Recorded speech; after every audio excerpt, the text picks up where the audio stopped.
Hello all, welcome to another episode of the show. And on today's episode of the show, I'm going to be analyzing a very interesting article I saw on Estate Intel. So basically, they were saying who is going to be better for Nigerian real estate, Atiku, Tinubu, or Peter Obi.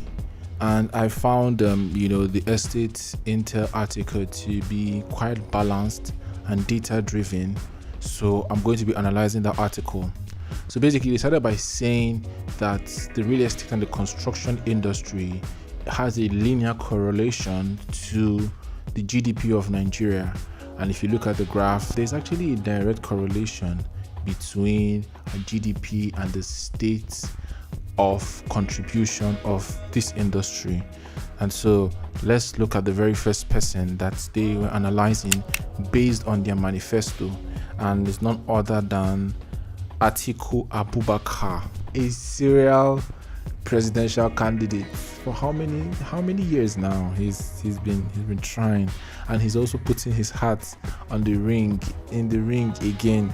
And the most important part of his manifesto as regards our industry is the fact that he wants and plans to execute a 1 million housing strategy, literally development of 1 million housing units, which will be private sector led and focus on low to medium income levels, which is very, very ambitious. Okay, so that's basically the analysis of Atiku and his submission based on his manifesto of what he wants to do. Then we go to Tinubu. So one thing and one item that sticks out from his manifesto is that revision of Land Use Act of 1978, collapsing various federal agencies meant to promote home ownership into one, as they are too small and fragmented.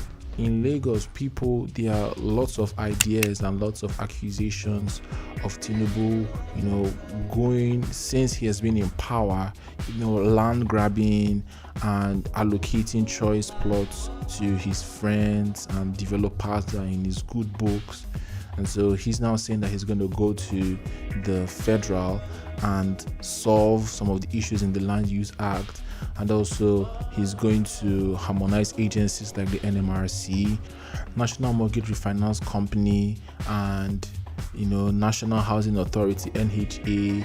Basically, he's also focused on mortgages, providing more funding for people to be able to take on mortgages. There's the NHS, which many developers started, but the whole contribution thing has been very, very difficult. So that's Tinubu's plan for real estate. But that's Tinubu. And then we go to Peter Obi. So the one thing that sticks out in Peter Obi's manifesto is the fact that he is going to create a highway fund, put by the private and the public sector. Let me just read it out. So Obi is willing to unlock private capital. Somebody gave an example on social media. So if MTN maybe chooses to build a school or build a development, then it reflects in your taxes. You get a tax refund or you get a tax break. And so he wants to use incentives to make sure people build more infrastructure to help, and obviously to convert to our industry. And as Estate Intel says, as far as our own industry is concerned, it's not very heavy on real estate and focused on it, but the broad plans for infrastructure and for development of the private sector and also the public sector would also affect the real estate sector. And then one other thing that is very most important is a green army that Obi is going to set up, that is going to take advantage of the 3 trillion, you heard that right, $3 trillion green fund.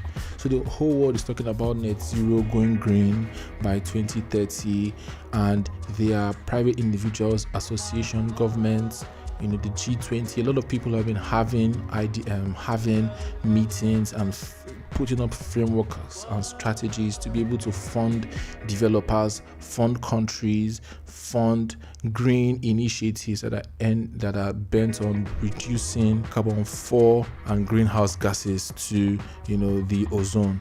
And so if you can position, which is Obi's idea and ideology, to position Nigeria to be able to gain from this slush fund for both governments, private individuals that are willing to invest in green initiatives. So that's why even in Lagos now, so many developers are going green. This green initiative is going to be a green estate, because that's what the world is talking about now.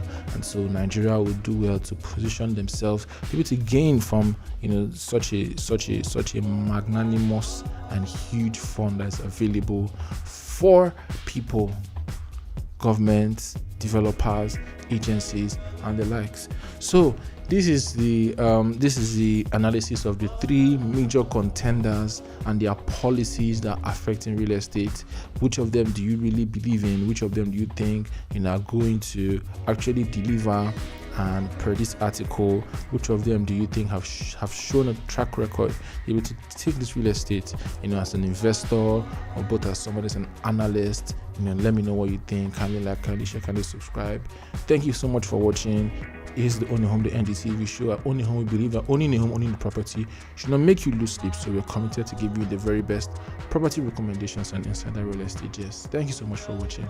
See you at the very next video. Bye-bye.